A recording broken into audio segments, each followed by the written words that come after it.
What's good, everyone? This is your boy DJ's Raw Uncut Truth.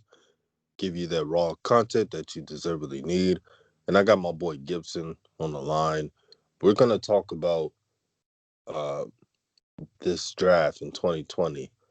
It's coming up, man. Time's going by fast. And I made a post stating that even though I think that Anthony Edwards and LaMelo Ball could have great careers, I pointed out something that I've been saying, but for some reason, um, I don't think anybody watched enough of my videos. So what I said in the past, there could be a surprise player, hypothetically, that's not even a top five. You could say 2 years down the line would become a star, maybe a, the best player in a draft. So Gibson, what do you think about my statement? Like, I think your statement was that you believe that LaMelo and Edwards are the only ones with superstar potential, but if they don't end up being superstars, there's a player that can end up being a star and being the best player in the draft. Now, both things could be correct. They have the superstar potential, but if they don't get that and they're great players and someone ends up being better than them in the draft, which I think people don't understand what that means.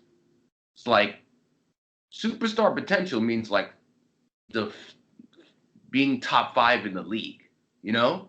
Yeah, So like that's saying something. But if they don't end up that way, another player could be a star. And they just be good players, you know? Like the same thing went for Lonzo in on the 2017 draft. He had superstar potential. He didn't hit it yet. He's still a great player, but Jason Tatum is a star now, you know? right. So I agree with what you were saying. Like this draft is one of those drafts where, the best player can be picked at 10 or the best player could be picked at 5. It has that kind of talent. Absolutely. One analogy. Remember, Donovan Mitchell was not a top 10 pick, Yep. and he emerged into a star. Now, I'm not going to call him superstar. Like you said, superstars, and I agree with this point with you, you got to be in the top five. Everybody cannot be a superstar in the NBA. Yeah. That's like cuz that's where I think people get confused is I don't think they know your definition of a superstar.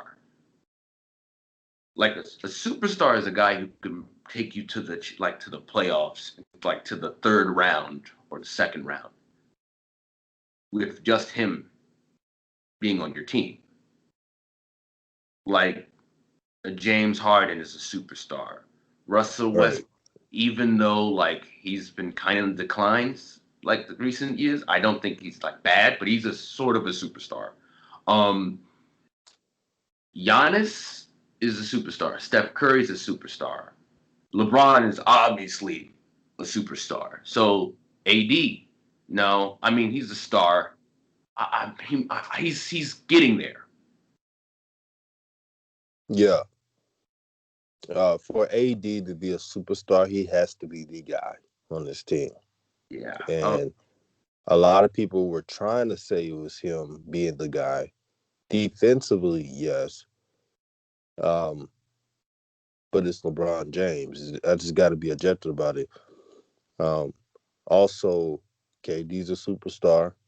Yeah. So that's about it, really. You know. Uh, Yeah. what about Kawhi? What do you think about Kawhi? You think he's a superstar? I mean, yes. I mean, he was if it wasn't for him, the Raptors wouldn't be in the finals.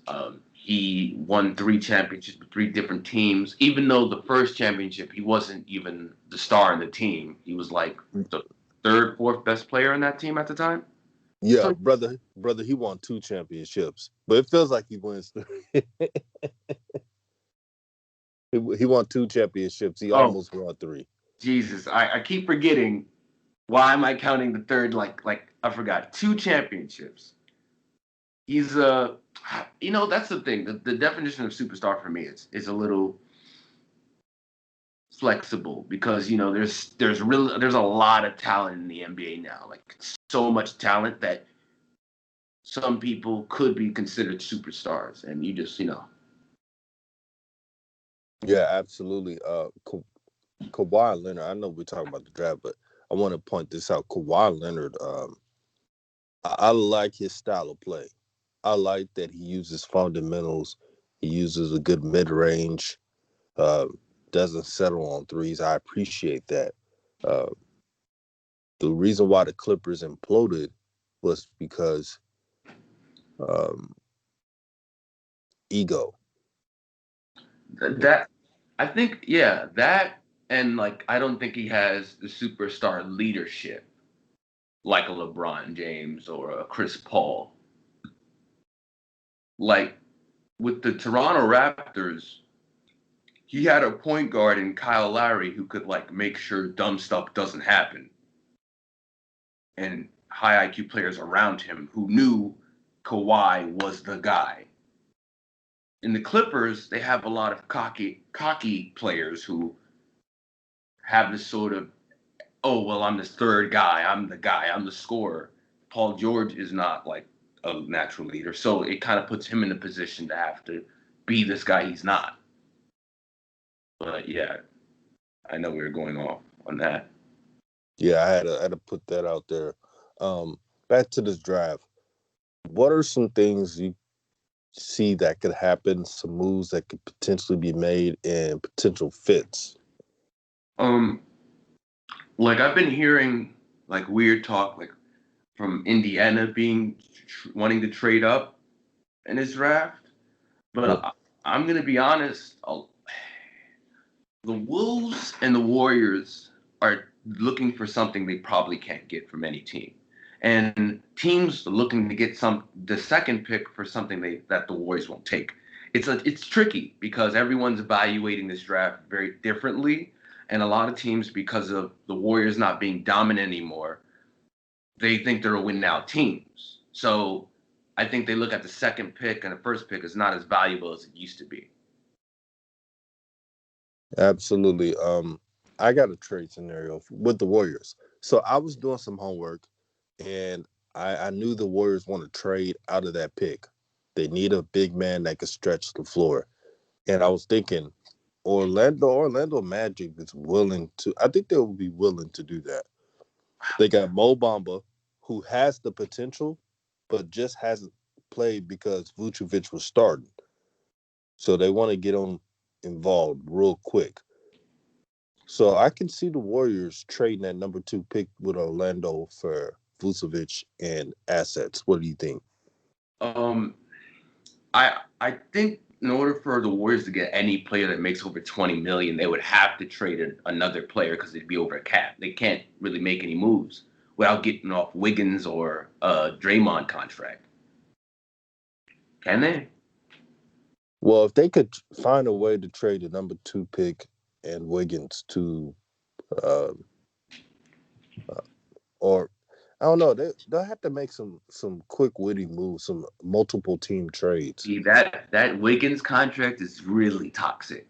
Yes, But it is. that's what keeps the Warriors. That and the Wolves being number one affects the Warriors in so many ways. Because the only player I see any team trading up for is LaMelo.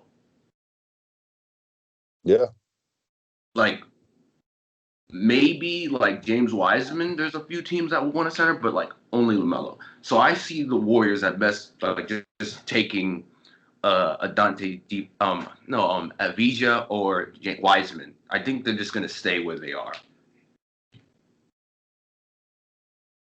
yeah. You hit it on the nail. If you're not a player like LaMelo Ball who has abundance of potential, who's 6'7", I'm not gonna say 6'8". I don't think he's 6'8". I think he's 6'7". Yeah. Point guard who has vision, creativity, pizzazz. They'll make a trade up for that. But other players, it's funny. The Detroit Pistons. I would not be surprised at number 7. They could get Killian Hayes. Yeah, you see that's the thing. Detroit Pistons have no reason to trade up in my mind because they can get themselves their player without trading any assets that they have. Like, Absolutely. And I want to point this out. I'm looking at the teams and needs. So I'm gonna go by it like this, right?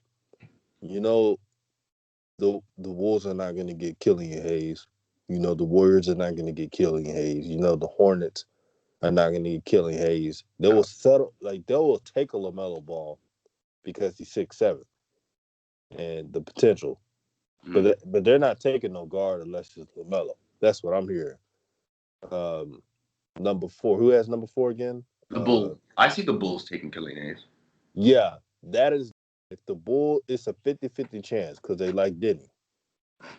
So if the Bulls do not take Killian Hayes, then there's a great chance he could fall to 7. Yeah. Who's the next team after Number 5 is the Cleveland? Hawks. No, yeah, Cleveland. Number 5 is Cleveland. I don't think they're taking Killian. Yeah, Cleveland needs a defender and needs a playmaker type. Like a Yeah, Coral, Cleveland would make sense. A Coral, abs- a Coral basically has like 4 through like 7, 8 down packed. He could fit in any team basically. yeah, he fits with today's NBA. He is a junkyard dog, and if he figures out his offensive repertoire, man, the sky's the limit. I like his game. He's one of the I think he could end up being the best player in the draft if he can start like shooting threes like at a 34, 35%. You know what's funny? We mentioned this, and people, you guys said that Anthony Edwards and LaMelo Ball would be great. Yeah, they could still be great, but Okoro could be great as well. You don't know about this. Is what people don't realize. You never know in the draft. There always are surprises. I mean, yeah, this is why it's the draft, it's the lottery. No one's saying, but yeah, that's one of those things why I hate because remember early in the season. I mean, before any of the college season or basketball season started, Jaden McDaniels was considered a number one pick, a possible number one pick. Jaden McDaniels, the guy who was now considered like going down to 27 or the second round. Like people don't understand how things change. Absolutely. And my boy Gibson has retweeted articles stating that. You could go on his Twitter page and look. So he brought the receipts the other day. I was laughing. He brought the receipts that said this will be uh, a stand pat draft that is can't miss, and now people are saying this week. Oh, but you know what's crazy? I This is why I don't make comments or shit on any high school players. I always just talk about like LaMelo. The only reason I was like hyped about LaMelo is because I watched enough of his games. I will never judge people off high school basketball games. I just don't think that's the best thing to do, and that's why I hate when guys go like, "Man, this player would go number one in this draft." Oh, Tyler Hero would go number one in this draft. I'm like, no, he would not. This is the problem with recency bias and seeing someone perform. It's like, no, he wouldn't. Let's stop it. Let's stop the hype. Let's stop because a few people struggled. Oh, they went to small colleges. Oh, chat this like that's the thing. I just hate when people shit on other drafts using future players who haven't played one single college game yet or pro game. Brother, there are a lot of players. If they would have played March Madness, if there wasn't COVID, their stock would have risen. Oh, And by nobody would have said this was a weak draft. I yeah, truly believe that. Desmond Baines would have probably been like top 10, Oh yeah. top 10, easy. I think Tyrese Maxey would have been seen a little bit better. I think there was a lot of college kids that were getting their foot in it because a lot of these college systems, and I think it was Gilbert Arenas who said it. It's like a lot of the college systems sometimes hurts a lot of these effective players' games. Yeah, it does. It doesn't. Um, Yeah. oh, not to cut you off, brother. I wanted to point out, yeah, these college systems are, sometimes it just ain't it. And look at a player like Anthony Edwards. Can you imagine if he played for Leonard Hamilton in Florida State? Florida State has a great program. He would have been the number one pick no matter what. I, I got a better one, and this isn't even about play style. If he were in Duke, he would have definitely been. There wouldn't have been an argument. If he were in Duke, he would have been number one pick with the same numbers. The hype would have been so different because he would have been in a team that was dominant. He would have given you like a 230 games, 2.2 or 3 30-point games, and everyone would be like, no, Coach K knows his guys. And they would just off that. Like college hype is funny to me. It's like if you go to the top school, you're guaranteeing yourself a pick. The mistake Anthony Edwards made was going to Georgia. Yo, so true. Uh, the Georgia pick was what I heard was due to his parents. Oh, Remember, he had it down between Florida State and Georgia. Uh, because I was looking at the tea leaves from the chats, recruiting visits, like information. I really thought in my mind, and this is what I think. In my mind, I thought that Anthony Edwards truly wanted to play for Leonard Hamilton. They had uh, some talented players. They got about what, two players in this draft? yeah. Devin Vassell and what's the 6'8" Patrick Williams. Patrick Williams. Yeah. Man, if you put Anthony Edwards on that team is just, and that team was winning a lot already. Yeah. But like you said, Defensive. you put him on Duke, he's the lock for the number one pick.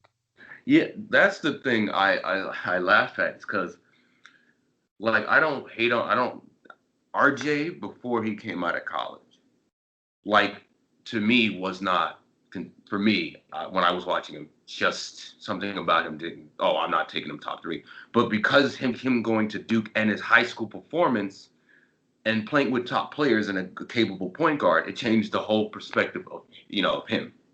So he's a winning player. Coach K's got himself a winning player. Like if Cam Reddish went to a different school and was struggling like he was with Duke, he wouldn't be picked top like in anywhere near the lottery. Yeah, RJ Barrett, and I'm not trying to shit on him. Seems like a good kid, and I don't know why the Knicks fans are so protective of him. I now DJ, I gotta correct you. RJ Barrett has high potential to be like a number two on a team. I I rewatching it. He does have it though. And you know what? I've said, do you remember when I said that I was giving hypotheticals if LaMelo was drafted or a point guard, right? A good one was drafted by the Knicks, that he could elevate his game because he wouldn't have to do too much and he could just be a slasher and he could get 18 to 20 points off that. But I think that's the thing. I think with college, that's why I don't like college basketball as much because I bet on all these sports, bet like a bunch of money on it, and I realize like hype is just based off what school you go to or what coach you play for, and if you play for some I don't like Jaden McDaniels, the mistake he made is that he went to Washington State. That was his mistake. He shouldn't have went to a school where this coach has a certain system. It's a small program. He doesn't have a lot of dominant players around him. They don't try to mirror their offense for him. And that's the thing. I realized Melo made the right choice. Even though his team stink, they allowed LaMelo to show his talents and his passing ability. In the beginning, of course, they didn't do that much because Aaron Brooks was like the offensive engine in the beginning. But when Aaron Brooks got injured, LaMelo was able to show his talents just like the preseason when Aaron Brooks wasn't playing the preseason that much. LaMelo Ball was able to show his passing ability, scoring ability. With Jaden McDaniels, him playing that type of offensive system, the coach didn't give him that at all. Because most college coaches actually stink at coaching, and they're so like, this is my system, to the point where it takes away from a guy who's a 6'10" guy who could probably shoot mid ranges, who could allow him to get his dribble off. They cut that off. Man, you preaching to the choir, man. Uh, College coaches matter. I don't care what they tell. Name of the college matters. Yep. And when Jaden McDaniels played at Washington, I was like, why would he go there? I know he wants to stay home. He's from that area, but that wasn't it. Can you imagine if he would have went to Kentucky, Duke, those schools? Kentucky would have worked well for him because Kentucky, even if you underperform, people all have this concept thought that like, oh, she's a Kentucky player, he's gonna definitely be great. Like shit, they do it with even the bad Kentucky players. They think, well, he came from Kentucky, he underperformed, but when these guys get in the NBA, they're really great NBA players. He could have just done that. It would have been great PR for him. Like that's why this is so surprising. Like this year was the most like every top player went to some unpopular college. James Wiseman went to like uh what do you go? Memphis. Memphis. Memphis. And I'm gonna be honest, if he were getting cash from any of these other top colleges with their white coaches, no one would have gave a shit. The only reason people cared is because the black coach and there was even complaints that like a lot of coaches were making complaints about this. It wasn't because they investigated him just off the NCAA. No, there was coaches complaining about James Wiseman. So like he upsetted the system, the the food chain. Yeah, man. This is an odd year. Usually you will see, and I know a lot of people like to go on their high horse and say, I don't like seeing players team up and stuff. Teaming up actually reduces your flaws as a player. When you Yeah, go to Kentucky, your flaws are not going to show as much because you're playing with great players and a great coach. yeah, because it affected Cole. Like I'm not gonna say like it put Cole in a bad place. Yes, Cole's not that great of a playmaker, and I don't think he's the best ball handler. But at the same time, if he played in a system that had shooters around him and another playmaker with him, it would be able to show off his shooting talent and his mid range talent. Because in the end of the season, he was shooting really well from the free throw line. Shit, there was one game where he had shot like 13 free throws and didn't miss one. But a lot of people, it changed. The perspective changed because of the team he played with. I'm going to tell you why I've always stated, I don't know if you remember when I pointed out that Cole Anthony has to play on a winning team to see the best version of him through his whole life. AU, you can look at his whole basketball history. He's always played on great teams. Whereas LaMelo, remember, LeVar did it on purpose, but he put LaMelo, he created the big ballers, like AU team, and put nothing but local kids. But he did that so LaMelo could learn how to lead, so he could learn how to rise his play Mm-hmm. despite losing.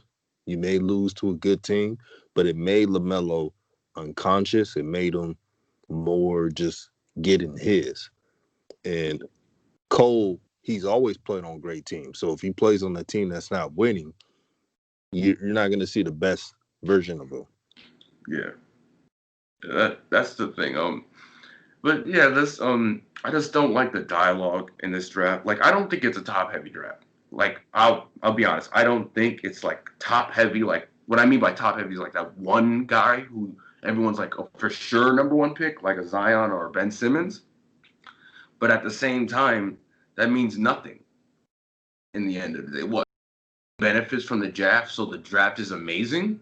That's not how weak and strong should work. They said the same thing about Ben Simmons draft. It was not that great of a draft, and then you end up having like a bunch of top 10, like a bunch of players in the league who contribute to playoff teams who come from that draft. Yeah, I remember it. I remember they said it was a shitty draft. The 2016 draft. I would never forget that draft because I remember people talking mess about it the whole time. Nobody, like, you seen more people talk mess about the 2016 draft during that year than any positive. It was bad. The Yeah, coverage was bad. They were yeah, dissing. yeah. I don't. Yeah, and I also don't like when people try to say, "Oh, this draft's like the 2013 draft." First of all, the only reason Anthony Bennett failed is because he had a horrible work ethic and he was getting fat. He wasn't like because he was. Oh, it's just so because he wasn't good enough. Like people don't remember, like it was also because of injuries. I think there was another guy who was supposed to go to number one, but at the same time, that has nothing to do because they played their tournament. They played March Madness. These kids didn't. So calling it 2013 means that you know something we don't. Sometimes, Yeah, hmm? brother, I want to point this out. I think this draft will be a whole lot better than 2013. It's not even close. This draft has depth. It just doesn't have a Michael Jordan, Kobe, Kareem, LeBron, you name it, in this draft. Yeah, and first of all, let's be real honest here. What made last year's draft the shit? First of all, like I'm trying to get this correct. The top number one prospect, as much as he can give you 20 points, hasn't played enough games to solidify this greatness. Is not great on defense. Makes it very hard for a team to build around him because he doesn't have much game except for a post. So I'm trying to see what's the yip yap. The only player last year that I'm like solidified any sort of oh yeah this guy's the shit is Ja Morant. And no one gave a shit about Ja Morant until the March Madness when he got his triple double. And I think it was like, or he set a record for something. So Yep. that's why, and because I remember in the beginning of shit, I'm about to start posting comments on that draft. People were like, before even March Madness came around, yo, Ja Morant's just not that great of a shooter, man. He's not that great. I don't think he's good. I think he's gonna be a bust. Knicks fans were like, why would I take Ja Morant when I can get RJ? Shit, that kid's whack. I remember these comments, and I was just sitting there going like, wow, shit, people don't understand basketball. It was, and that's why, and I feel like people shouldn't be making comments until they see the person. People shouldn't be making this kid's going to be trash until someone gets in the NBA. Like I'm not going to call like you're not going to hear me call LaMelo Ball the superstar, upcoming superstar, or call him a straight up bust because I think that's foolish to do when it comes to waiting for a kid to come in the NBA. And one thing um, that you mentioned about LaMelo, you're not going to call him a superstar automatically. The shines out there who keep on hating on LaMelo, they're out here saying, oh, he's not going to be all that. But they still say he's better than his brother. So his brother averages what, 12-7, right? Yeah. So if he's going to be better than his brother, let's say he averages 16-8 his rookie year. So that's not.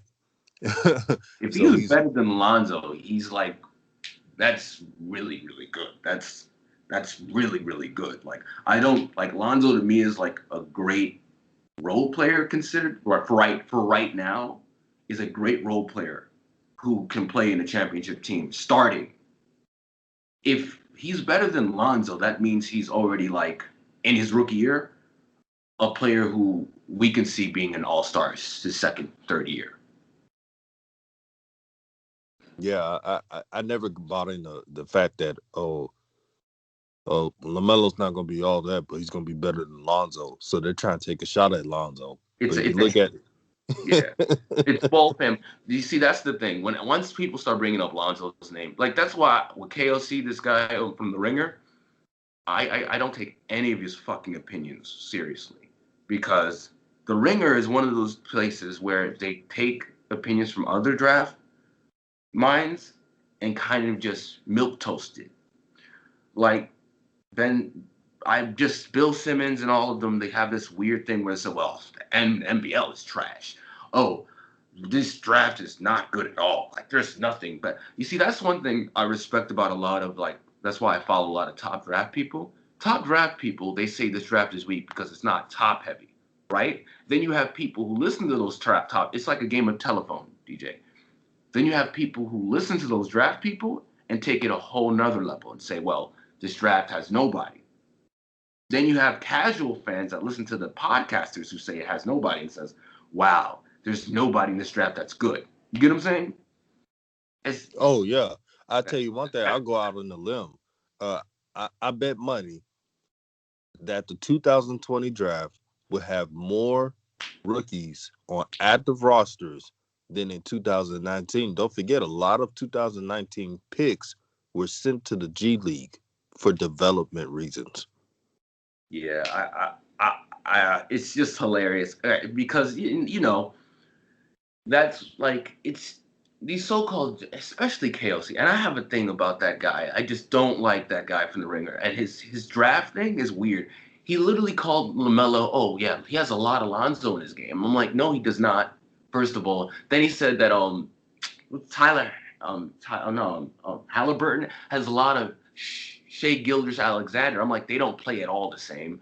Then he said, oh well, Pokey plays like who's that tall white guy from the Suns who's a European who didn't really come out. Oh, Dragic Bender, he called him I'm like, that. no, Pokey doesn't have not a similar thing, but it was one of those things where he keeps. It was like he was relating every player with their similar culture or skin color, and like relationships instead of actual game style. It was like the ring. It's just one of those mock drafts that really confused me because I don't think he was really watching the game. Like LaMelo and Lonzo, which I think people need to really understand, have very different play styles. And I don't like what that they pass the same. That's not enough to say they play a similar at all.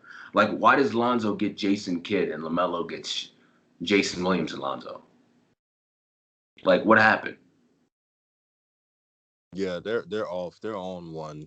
It's funny that he mentioned Halliburton being Shea Gilgis Alexander. If you watch his game, Halliburton is another version of Lonzo. That's Every other expert has said that, but the Ringer. and that's the thing that I find funny is a lot of people say, well, his game reminds a lot of Lonzo. Like, yes, because Lonzo, people forget Lonzo shot 40% in school. He had great numbers. This is why I don't take numbers into like as invested into numbers as everyone because Lonzo had the same type of numbers.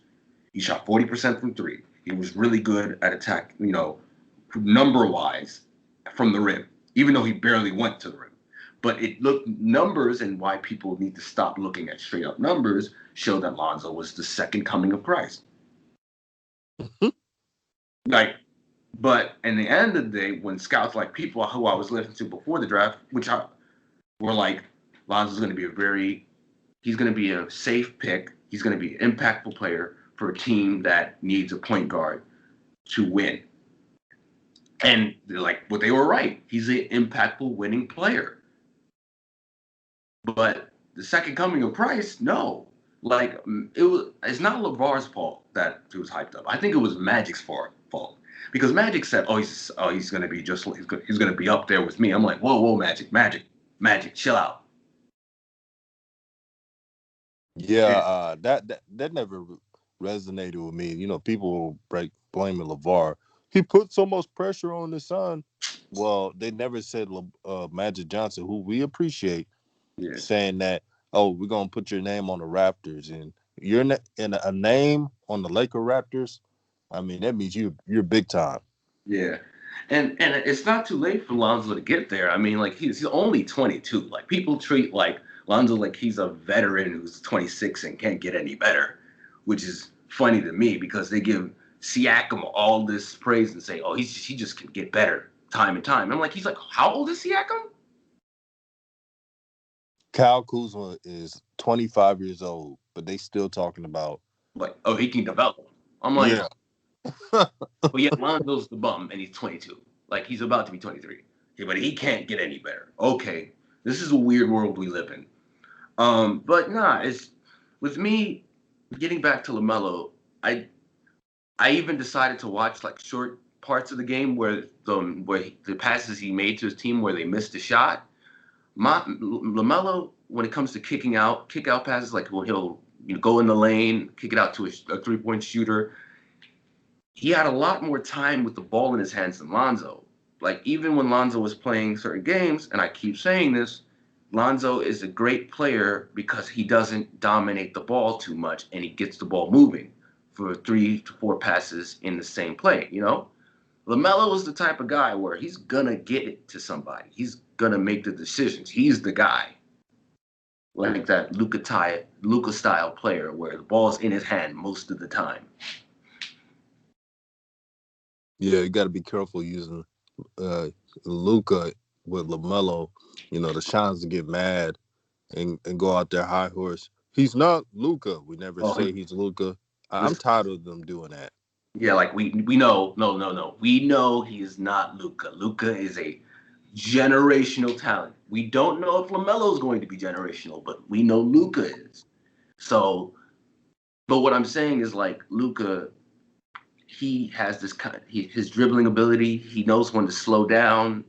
He could slow down and still get to his spots. I've seen LaMelo slow down. Just he uses height to be able to pass out. He just a few things that I've never seen passing ability wise. Just he's amazing at doing. And this is without being totally athletic, which I add extra points to. Yeah. This draft is going to be something. To go back on Desmond Bain, for some reason, I don't care if Desmond Bain is 22 years old. I'm gonna put that out there.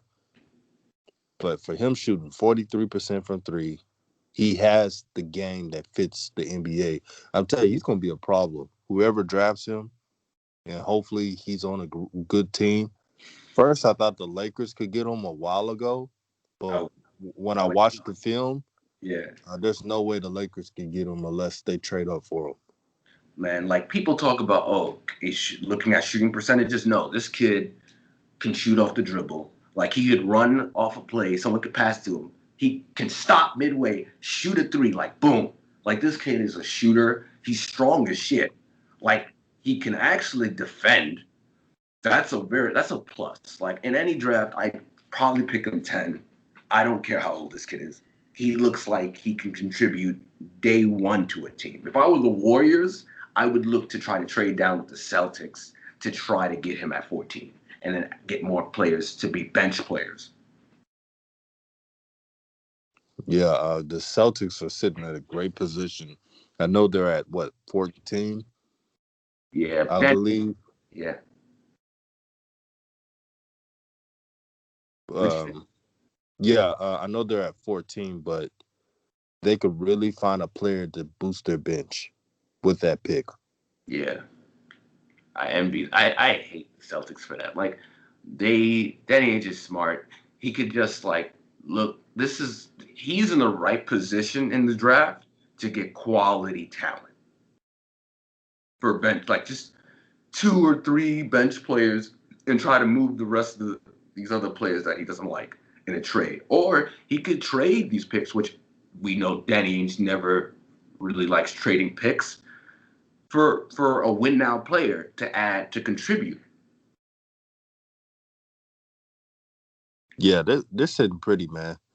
That's what we say in the South. They're sitting pretty. They said They're pretty. right where they're right where they want to be. And also like I brought this up before, Detroit Pistons. They really just need a facilitating point guard. They don't have to trade up. Yeah. Stay right where they're at. Shit. Like I'm gonna be honest. If I were the Pelicans, like this is like the Celtics. I know a lot of teams are called the Celtics. Like because there's a lot of teams in this league that don't have a bench, and just I feel like they would be a winning team if they just had a bench, and that goes for people like the Pelicans, the Knicks, just these. It's just a lot of them. But you saw my video about coaching, right? You saw the video I had to make people remember Oh yeah, I saw that. because I think a lot of people think I hate Alex Caruso and they think that I'm a hater of him. I I remember the days Luke was starting Tyler Ennis over him. And I don't know, I'm just bringing this up because I look at these draft picks and I think they can give you what Alex Caruso can give and more. I think that a lot of players in this draft are higher value than that, which is really great. Yeah, I've always said that Caruso is I'm not saying because they're both white, but he's like a Matthew Dellavedova. He fits on a certain winning team Yeah. with a winning culture. Remember when LeBron left, Delly was an afterthought. Yeah, yeah, that's the thing that I think people need to stop. Like, I think it's because the Lakers market, but like people need to stop hyping up motherfucking players like him. Like when they said, "Oh, he's better than Lonzo," and even the guy that you like, that old guy who keeps talking about LaMelo and Trey Young like they're trash. That Yeah, old, you're talking about coach. Yeah. yeah, coach. I kind of sometimes agree with some of his basketball things, but I think he's so college basketball mindset that he fails to realize what he's, on certain things. And when he was like, when he had his eyes popping out on that trash ass Alex Caruso's better than Lonzo take, I was like, oh my God.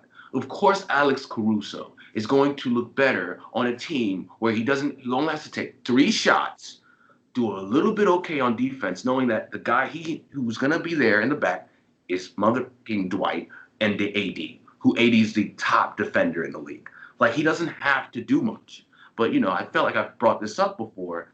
It's just one of those things that I need to expose a lot of these Twitter heads who think that basketball is, if you're a winning team, that must mean you're a winning player. Yeah, that's what I'm realizing with YouTube and all this stuff that comes with it.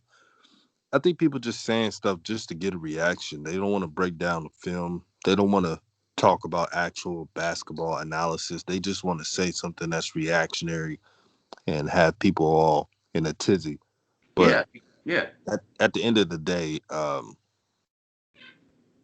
sometimes players blossom when you're yeah. playing with stars. Most of the time, that it happens.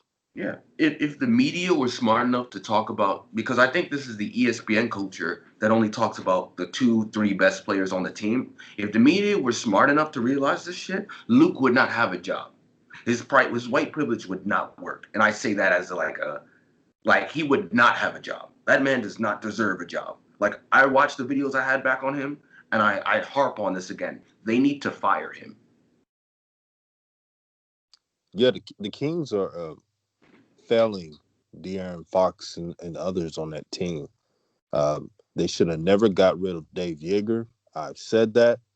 They probably would have been an eighth seed. I strongly feel that way if they would have kept Dave Yeager. Talent is not the issue with the Kings. Coaching is. Yeah, and like you said, like the media attacked Beasley, calling him a mental case, but it was Luke's fault for making him look bad. It was Luke's fault for making Mo Wagner and Fee Mikhailu's trade value so low. It was Luke's fault that they were losing those games. That team, the Lakers team, was an eighth seed before LeBron came in there. Like I see that team being successful.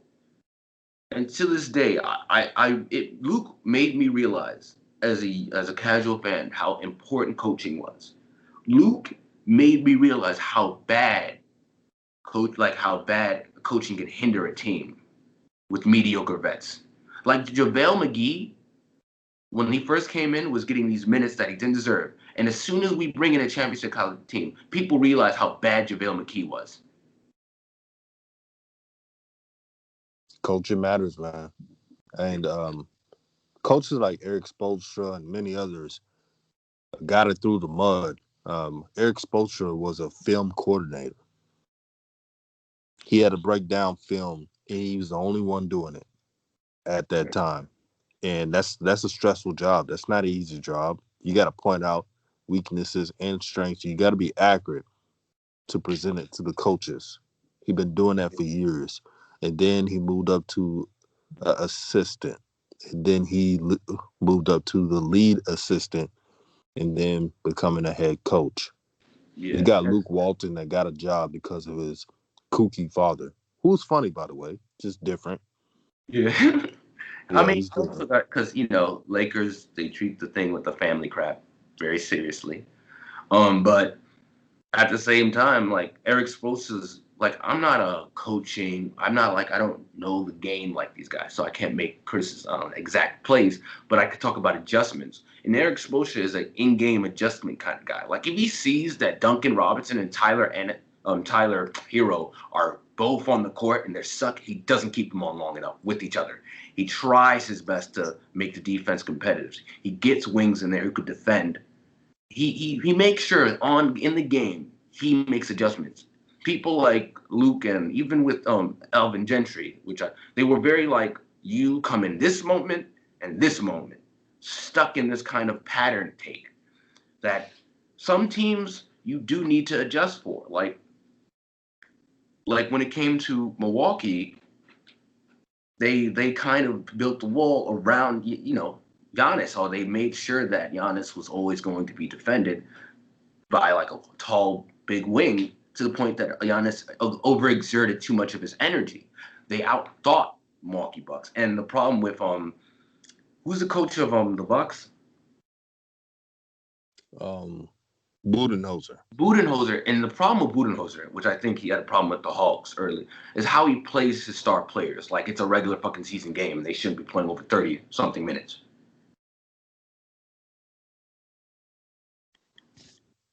Coaching matters. Yeah, it really does. And man, I pointed this out on recent videos. I said that Lonzo still has to perform, even if, let's say, Stan Van Gundy isn't the guy.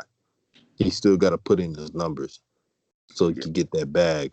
Lonzo's getting traded. This cap, Lonzo's getting traded.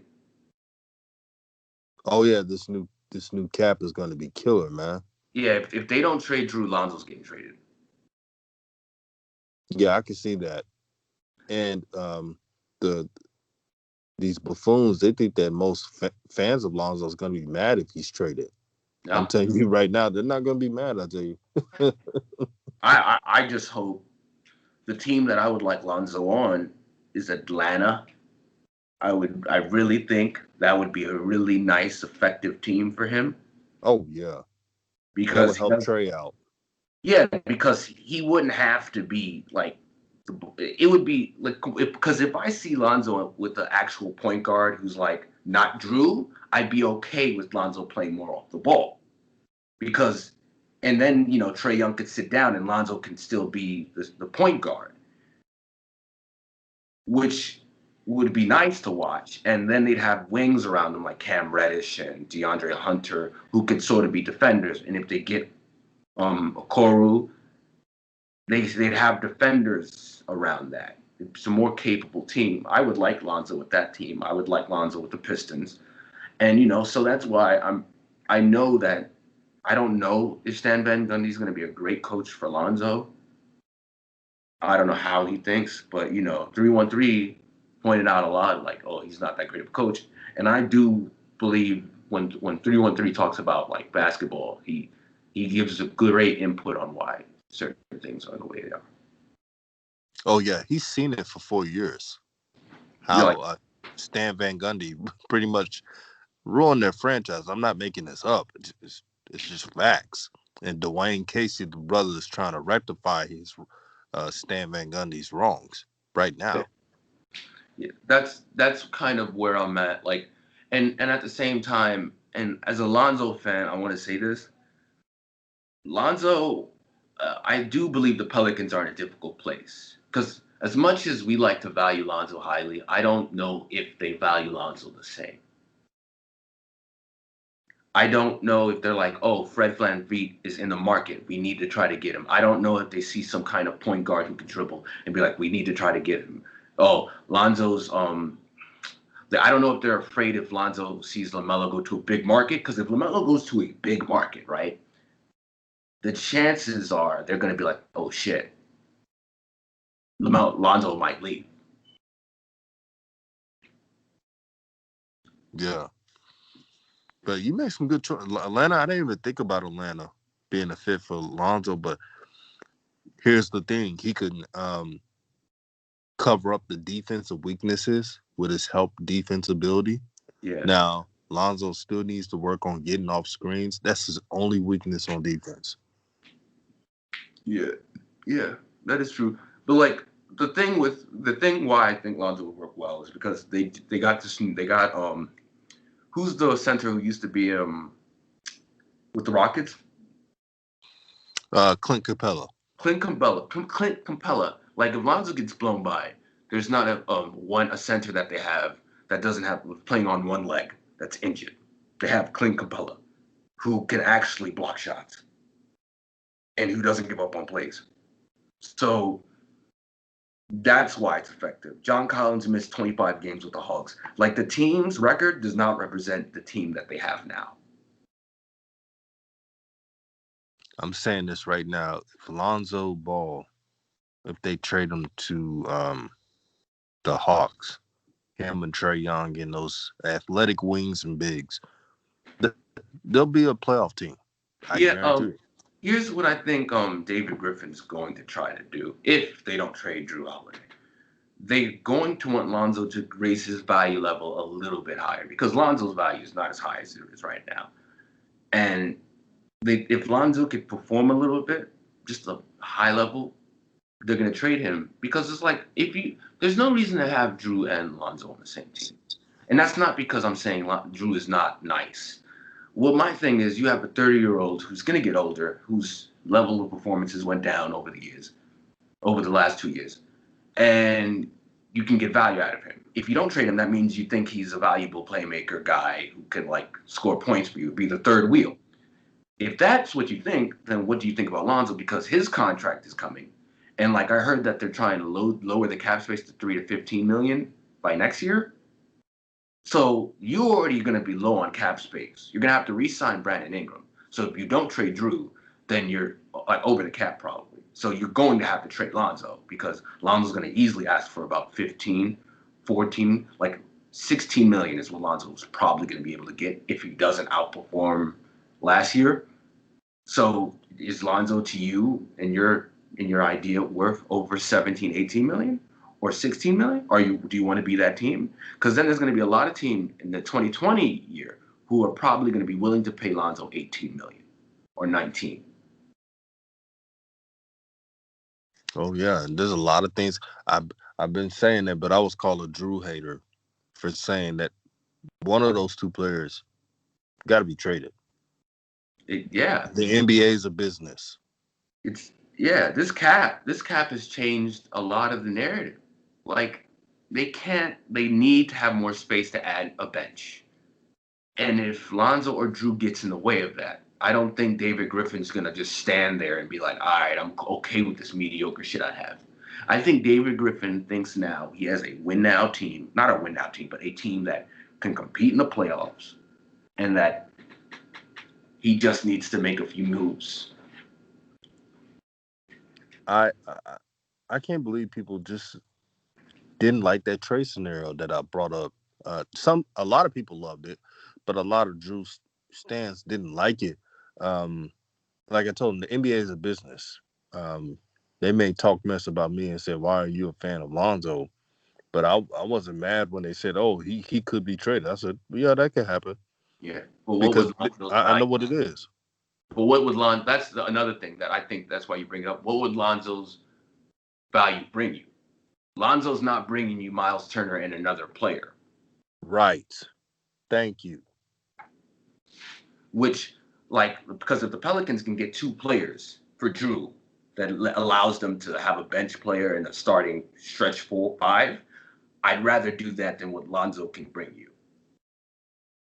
Because Lonzo might be able to get you a pick, like a 14th pick or a 10th pick, but why do the Pelicans need that? I'm telling you right now, and you already know this.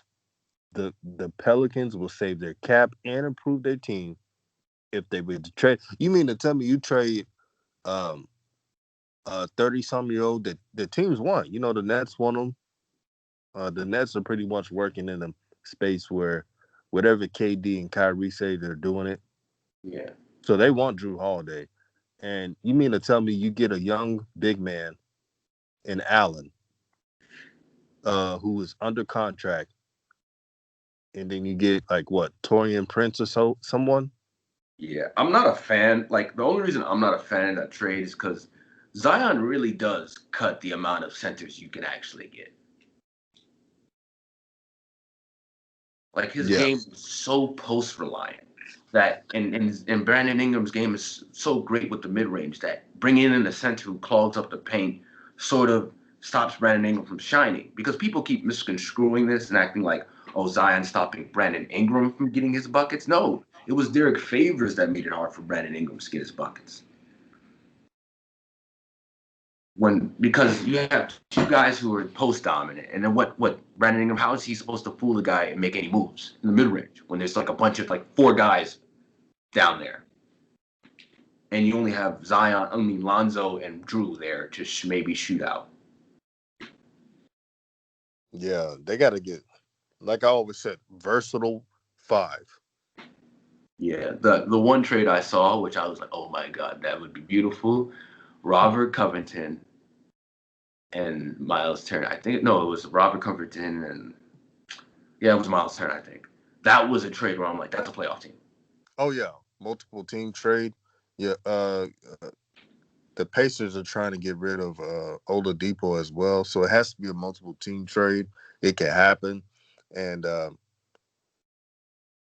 I they may not even pull off that trade. They love Drew so much, and that's why the Pelicans are in the position they're in. They're not like other teams who are trying to do anything to win. Uh, like I always say, logic over emotion.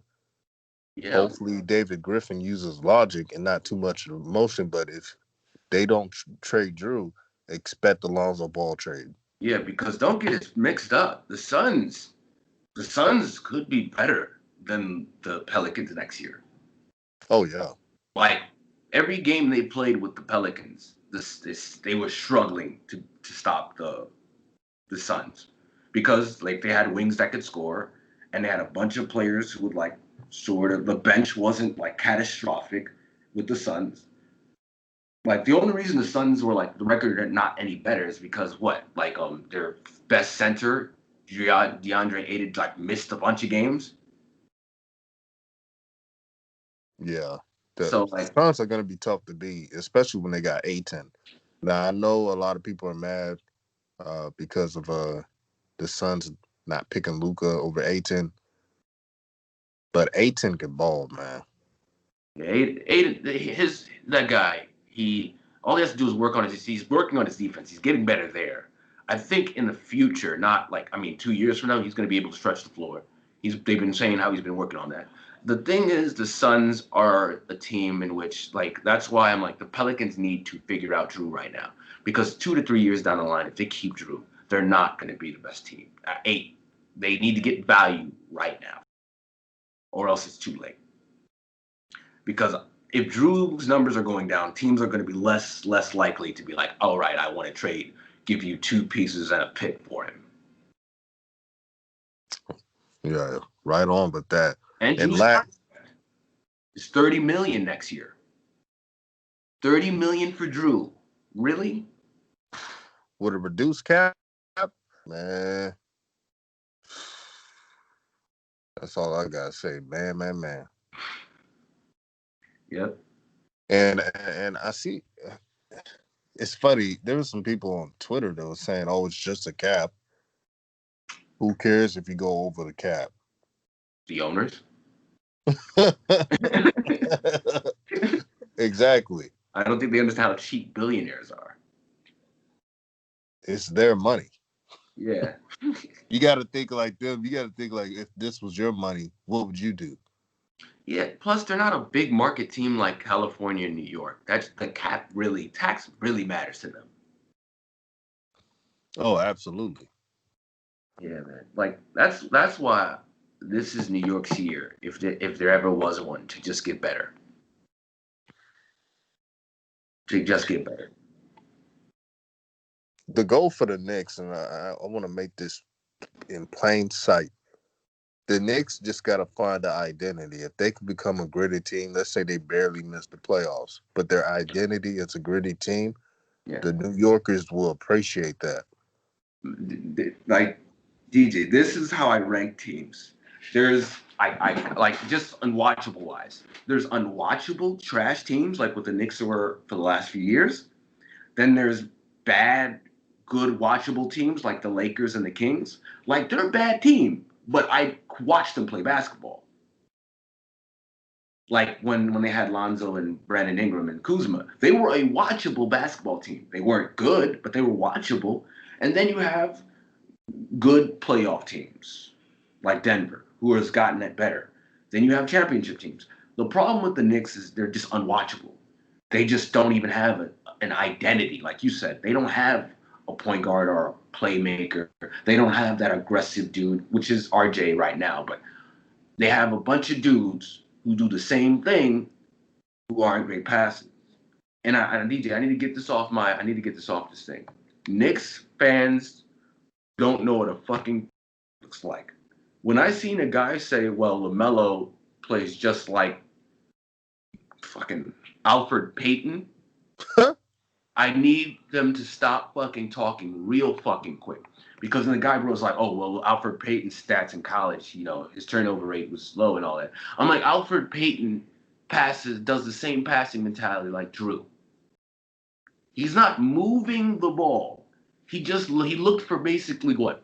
Randall the whole year? He's not a great passer. Stop that. Stop doing that. I'm tired of Knicks fans comparing LaMelo to fucking MCW, Alfred Payton. The first pick, I forgot his name, in 2013. They're just trying every bad player. They were saying, well, that's just like LaMelo. LaMelo's just like Austin Rivers. I'm like, how do you guys don't watch basketball saying this shit? I'm tired of Knicks fans who don't know what the fuck they're talking about. And these are the same people who praise Frank Ntilikina. I'm getting this off my chest, DJ, man. I'm telling you. No, you can vent, my brother. Hmm? I said you can vent, my brother. No, there's too many of these clowns, especially blue check Knicks fans, who are like, this one woman stands for Frank Ntilikina. Says, oh man, he's gonna get better. Look at that shooting form. I'm like, he hasn't shot good for 3 years. We hyped up a game. This year we got 20 points. It's like, even with Lonzo, he's not a scorer. And we don't hype up in games he gets 20 points. Like, come on. The dude is afraid to do anything, and he has better handles than Lonzo. And if you have better handles than Lonzo and you're afraid to do anything, that's a problem. You are trash. I am tired of this mediocrity. The Knicks fan base, the Knicks media knows that they're so bad that they keep posting you Frank picks. They don't give you RJ or Mitchell. Like the amount of Frank's shit I see is annoying. It's way more than Caruso. At least Caruso is capable of more things. And it's just, I'm telling you, DJ, Knicks fans do not know how to evaluate players in this draft. It is getting annoying. Jig is the only dude on the Knicks fan base who actually evaluates players. Every one of these other clowns, no. Man, it's sad, man. Hopefully the Knicks get it together. I like who they've hired team-wise, like their front office, scouting department. Oh, they're on the up and up. Yeah, the Knicks, this Knicks organization is better than the fan base. Like, I believe the Knicks organization will make the right choice. If they feel like they can't get their guy, they'll trade down and get more value. Like, I'm going to be honest, right now, the Knicks getting LaMelo, they would have to give up too much. And they could just trade down and get more. And I really want LaMelo to go to the Knicks, but I think the Warriors are going to try to do that bullshit where they try to just rob a team blind. And that's not going to happen with the Knicks now. Oh, I want to put this out there. I know the Knicks ain't listening to my show.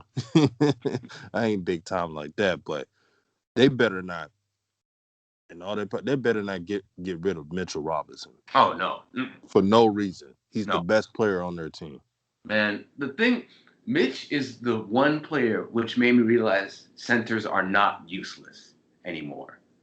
Like the center who just blocks shots and just dunks, that's not useless because this guy's athleticism.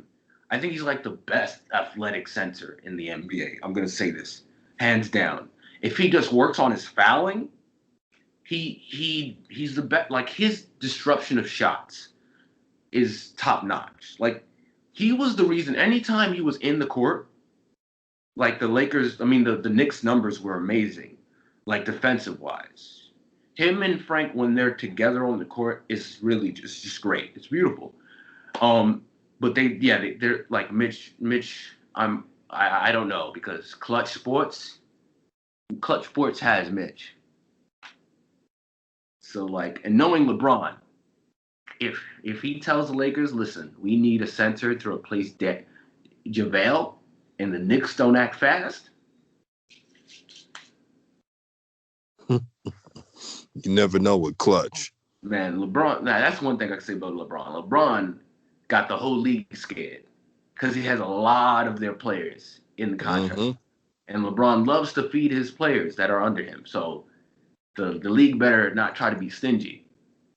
No, not at all. And I said, man, I wish Lonzo would have signed with Clutch his rookie year. Oh man, yeah. Would have made a difference on a lot of things. But Yeah. brother, I want to thank you for being on the show.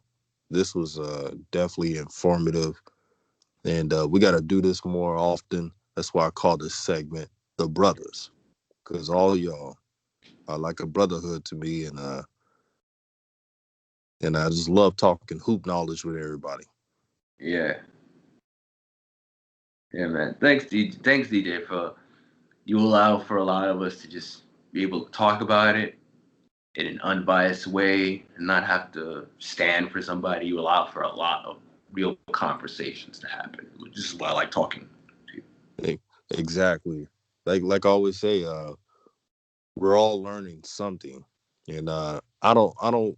That's why I don't come off like I know everything. I learn from everybody. So I think a lot of us got to take that approach when it comes to sports. Yeah, definitely. Well, man, thanks for letting me on the show. Hope we talk next time. Yeah. We'll do. Peace out, bro. Peace out.